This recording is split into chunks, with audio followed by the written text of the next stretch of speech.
நான் இன்னைக்கு சொல்லப்போற ஒரு கிரைம் சம்பவம் கேரளாவில் ரொம்ப அரிதா பேசப்பட்ட ஒரு வழக்கு. இது என்ன அரிது அப்படின்னா, அம்மா, மகன், கள்ளக்காதலன் இந்த 3 பேருக்கும் மரண தண்டனை கொடுக்கப்பட்ட ஒரு வழக்கு தான் இது.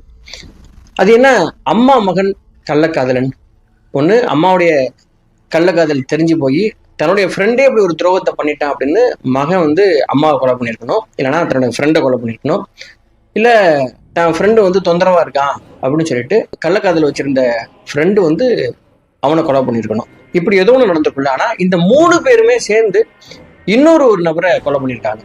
அது யாரு, ஏன் இப்படி பண்ணாங்க, இது ஏன் அரிதான வழக்கா பேசப்பட்டது? ஒரு கொலை வழக்க விசாரிக்க போய் அவங்க ஆல்ரெடி பண்ண கொலை வழக்கு இந்த வழக்கு மூலமா வெளியில வந்திருக்குது. இப்படி இந்த கிரைம் சம்பவத்துக்குள்ள நிறைய சுவாரஸ்யமான முடிச்சுகள் இருக்கு. சுவாரஸ்யம் சொல்லக்கூடாது, ஒரு மர்மமான முடிச்சுகள் நிறைய இருக்குது. அதுதான் இந்த வீடியோ நம்ம பேச போறோம். சரி, நேரடியா இந்த கிரைம் சம்பவத்துக்குள்ள போகலாம்.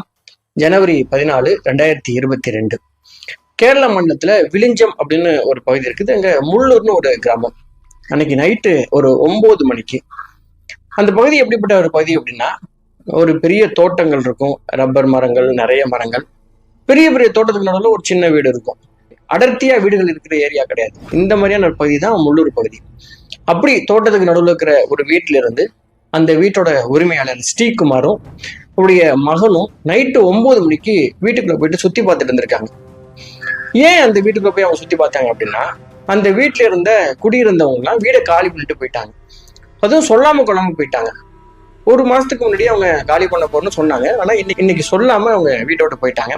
அதனால வீட்டுல இருக்கிற பொருள்லாம் சரியா இருக்கா, சவத்தெல்லாம் கரெக்டா வச்சிருக்காங்களா, ஆணி அடிச்சிருக்காங்களா, இந்த மாதிரி வீட்டு உரிமையாளர் போய் செக் பண்ணுவாங்கல்ல, அந்த மாதிரி வீட்டை ஃபுல்லா அவங்க தரவா செக் பண்றதுக்காக வீட்டுக்குள்ள போனவங்க வீட்டுக்கு பின்புறம் அந்த கதவை திறந்துட்டு அப்படி போகும் பொழுது ஆஸ்பெஸ்டா சீட் போட்டிருக்கிற ஒரு ஏரியா இருக்குது. அந்த ஏரியா பகுதியோடைய கீழ்ப்பக்கம் போகும்போது உங்க மேல ஏதோ ஒன்று சொட்டி இருக்குது, தண்ணி மாதிரி ஏதோ சொட்டி இருக்கு.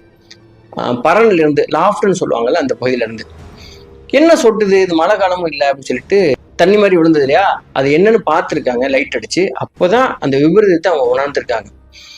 சொட்டி சொட்டி கீழே குளம் போல ரத்தம் தேங்கி கிடந்திருக்கு. இதை பார்த்து ஷாக் ஆனவங்க ஸ்ரீகுமாரும் அவங்க பையனும் உடனடியா விழிஞ்சம் போலீஸ் ஸ்டேஷனுக்கு ஃபோன் பண்ணி, சார் இந்த மாதிரி நாங்க எங்களுடைய வீட்டை வாடகைக்கு விட்டுருந்தோம், வாடகைக்கு இருந்தவங்களாம் வீடை காலி பண்ணிட்டு போயிட்டாங்க, அந்த வீட்டுல பரன் பகுதியில இருந்து ஏதோ ரத்தம் சொட்டி கொலை மாதிரி நிக்குது, எங்களுக்கு ரொம்ப பயமா இருக்கு, உடனடியா நீங்க பாருங்க அப்படின்னு தகவல் சொல்றாங்க.